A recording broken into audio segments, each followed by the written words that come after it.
Cool. All right. Welcome back to the channel, everyone. It's been a long time since I've uploaded here. But since we are on the verge of knowing if the United States Supreme Court will or will not reject the student loan forgiveness plan, I figured I would share my student loan payoff progress.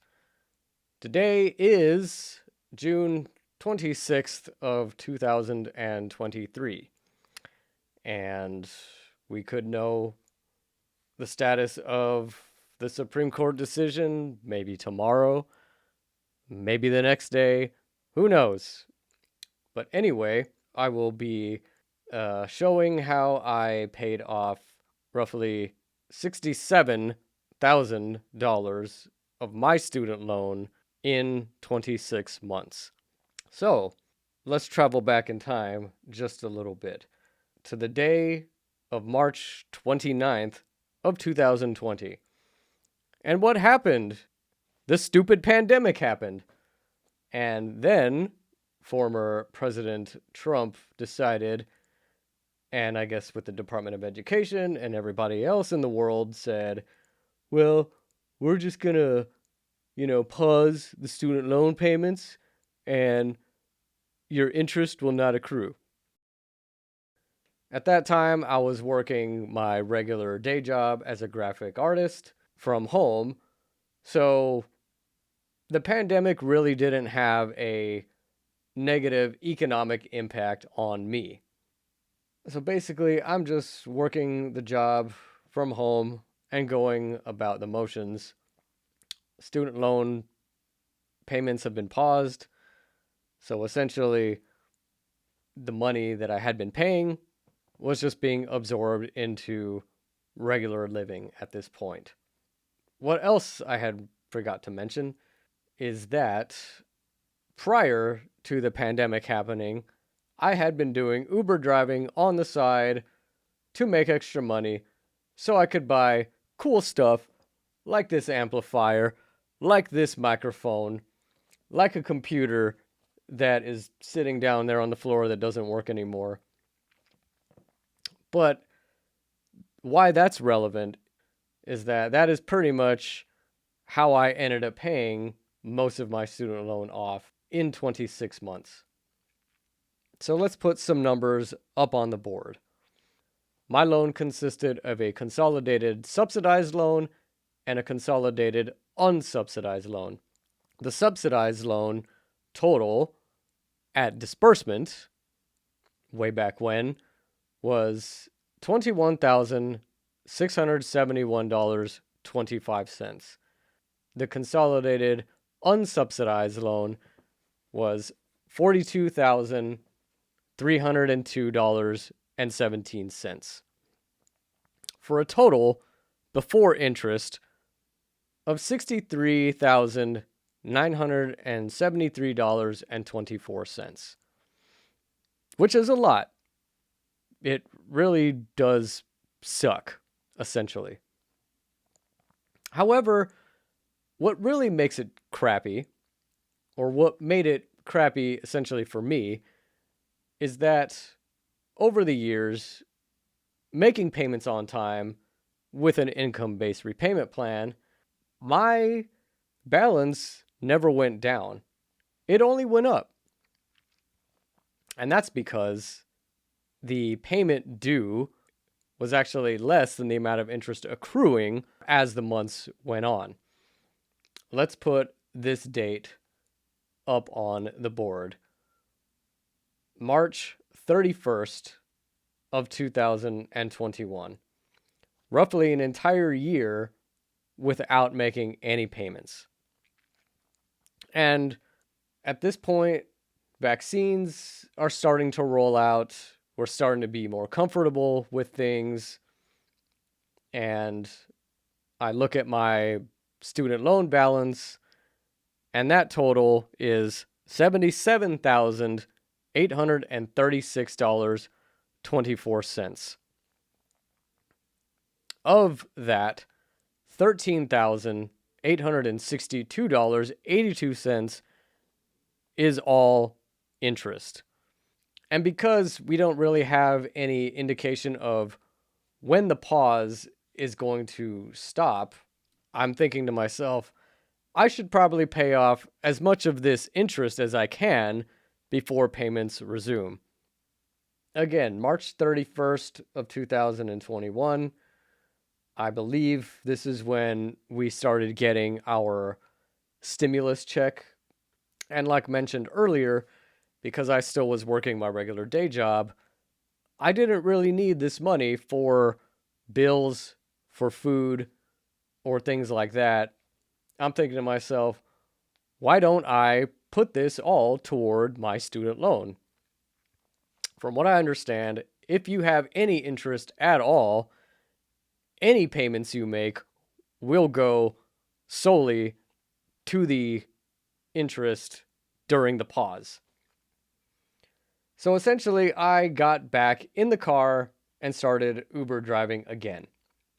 So I went out, I made some money, and with my stimulus check, on March 31st, I made a payment of $2,146.35, bringing my total balance down to $75,689.89. 2 weeks later, on April 14th, I make a payment of $689.89, which brings the total amount to a good even $75,000, because I like to work in even numbers. We then start our trajectory. So the very next week, on April 22nd, I make a $1,000 payment. And then the next week, on May 3rd, I make another $1,000 payment. On May 10th, I make another $1,000 payment. But something interesting happens on May 19th when I make my next $1,000 payment. Only $830.51 goes to interest. $169.49 is applied to the principal. And I'm like, well, okay, I guess that's cool. I guess it's going to start doing that. So the next week, on May 25th, I make another $1,000 payment. But what happens this time is only $661.24 goes to the interest, and $338.76 goes to the principal. So at this point, I'm thinking, well, yeah, I guess that's cool. However, I'm trying to pay off the interest as soon as possible. And if this keeps up, then I'm just going to have to make more payments in order to get the interest down to zero. So essentially, that just keeps happening. On June 1st of 2021, I make a $1,500 payment, thinking, well, maybe $1,000 will go to the interest. But no, $991.86 goes to interest, and $508.14 goes to the principal. The very next week, I make another $1,500 payment on June 8th. And again, $991.89 goes to the interest, and $508.14 goes to the balance. The very next week, I don't do so good making money on the road for whatever reason. And I only make a $500 payment. of which $330.62 goes to interest and $169.38 goes to the balance. But then on the 22nd of June, I make a $1,250 payment. $826.55 goes to interest, and $423.45 goes to the principal. Then on July 1st, I make another $1,250 payment. And again, $826.55 goes to interest, and $423.45 goes to the principal. The very next week, on July 7th, I make a $1,000 payment. $661.24 goes to interest, and $338.76 goes to the principal. The very next week, on July 14th, I make another $1,000 payment, and again, $661.24 goes to interest, and $338.76 goes to the principal. The very next week, on July 20th, I make another $1,000 payment, $661.24 to interest, and $338.76 to the principal. The very next week, on July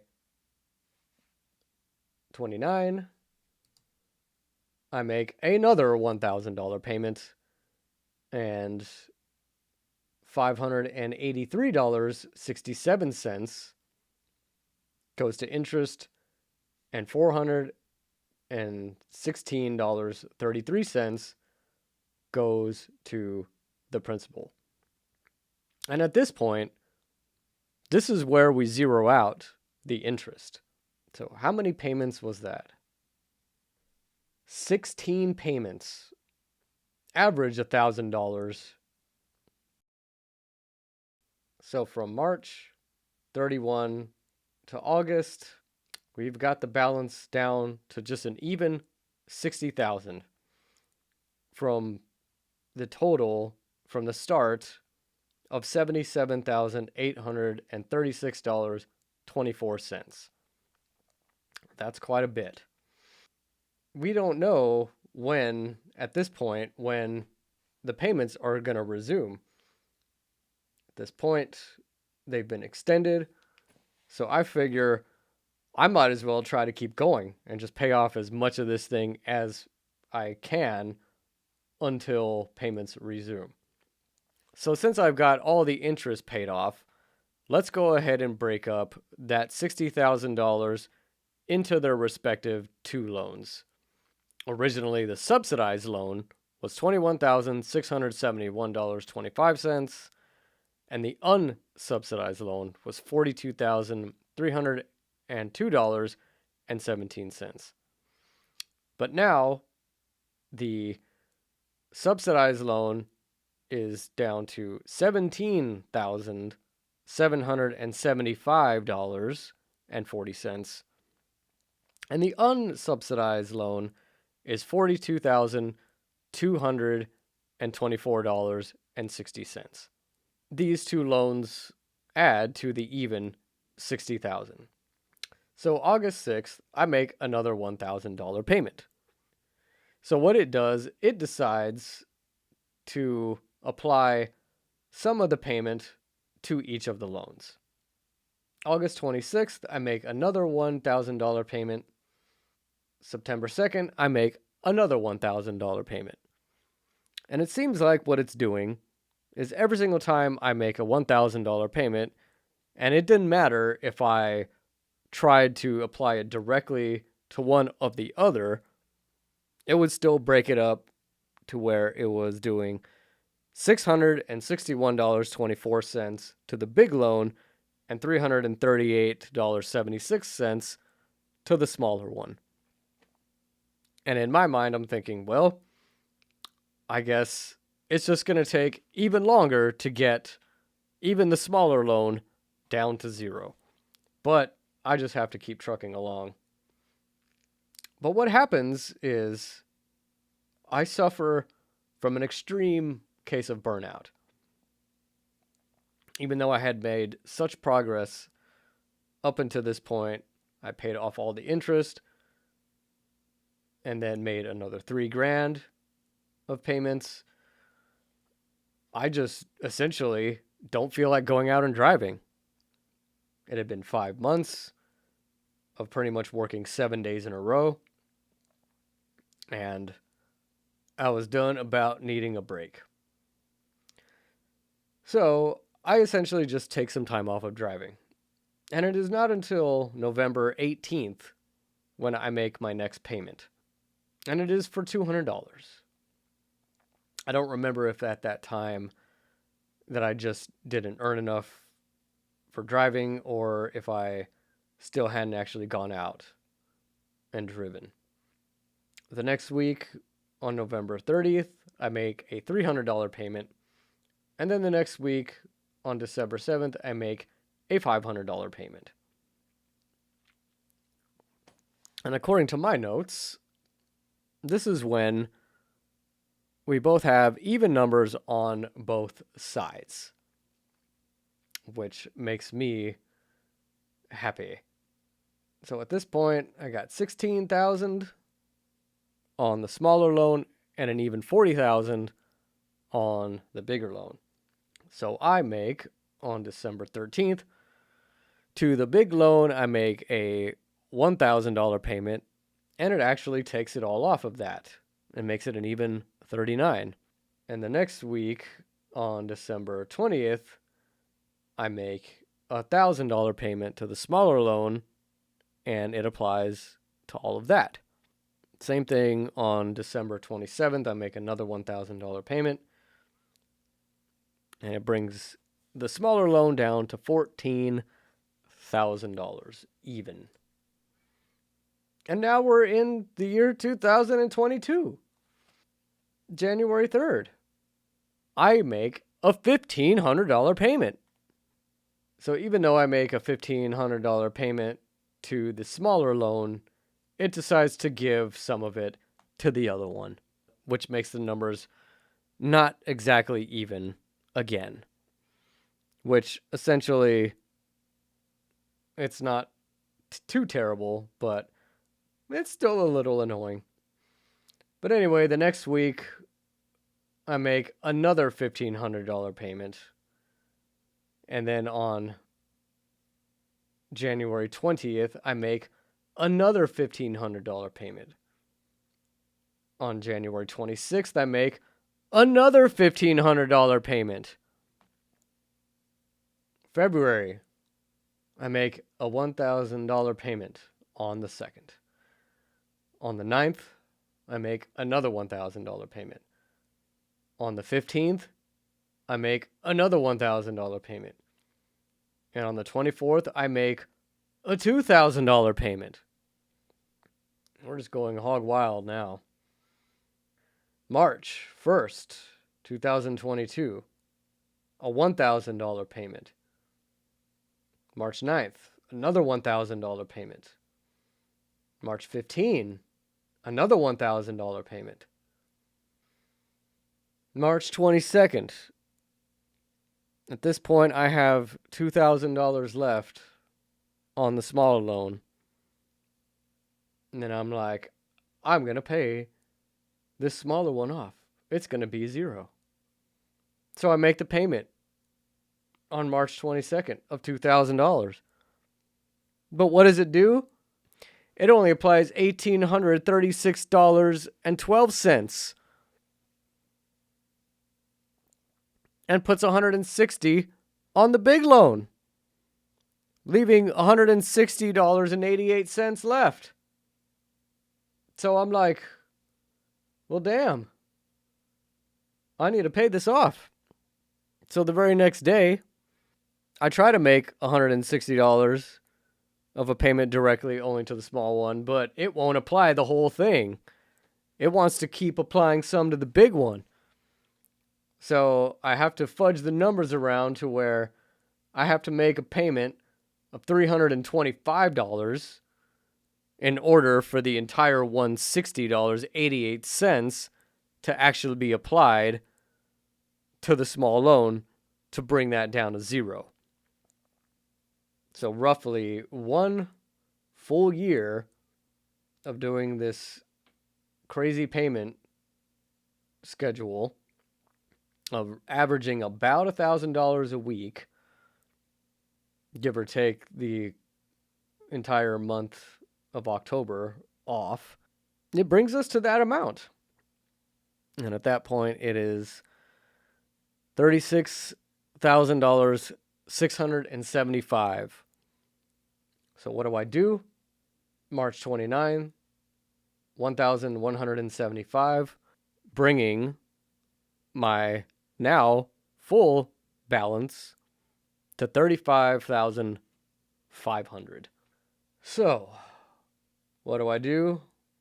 Well, I take a couple of weeks off. I guess because I felt like it. 420, because we all know how you guys like 420.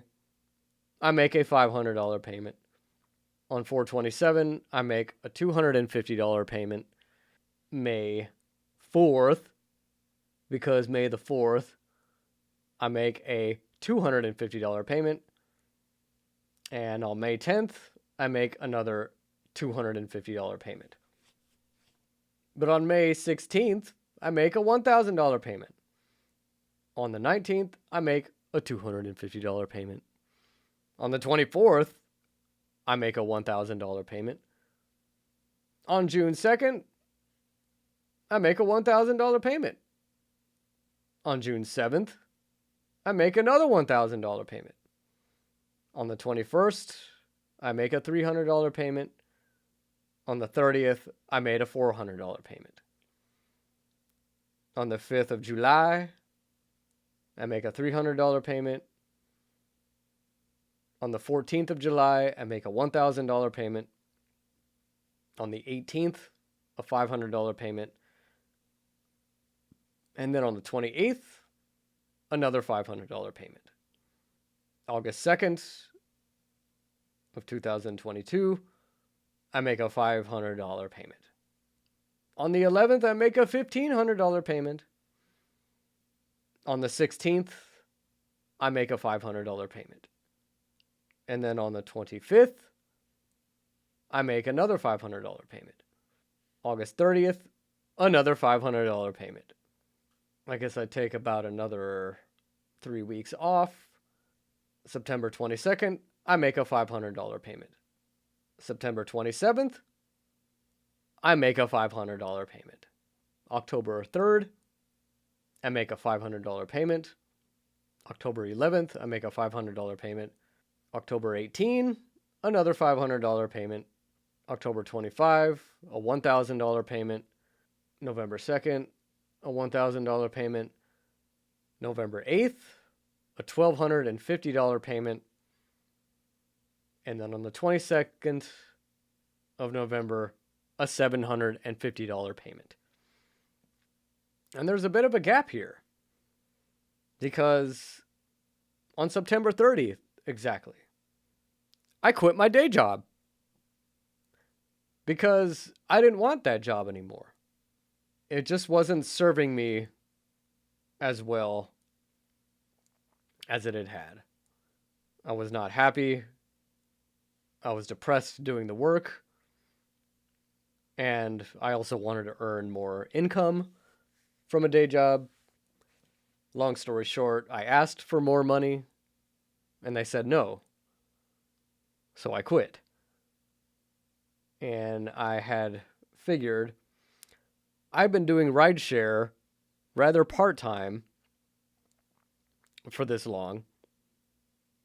Can I make it if I start doing it full-time? And quite frankly, the answer is yes.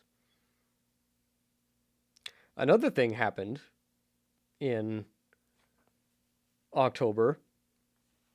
My former roommate of a long time had moved out.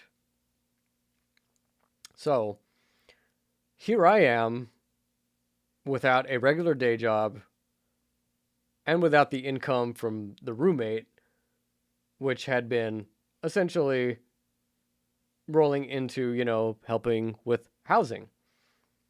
And the holidays are rolling around, and I decide that I actually want to be able to buy some Christmas presents for my family. So it isn't until February 28th to where I make another payment. In this case, it was $500. March 7th, I make a $500 payment. March 14th, I make a $500 payment. March 21, I make a $750 payment. March 28th, a $750 payment. April 4th, a $750 payment. April 13th, a $1,250 payment. April 18th, a $500 payment. May 4th, another $500 payment. May 9th, a $500 payment. Then the 16th, a $250 payment. And then on May 25th, a $250 payment.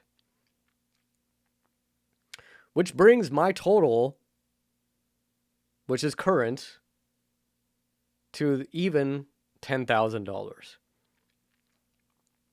In 26 months, give or take weeks off at a time, I paid $67,000, $836.24 to my student loan, which I think that's pretty good, to say the least.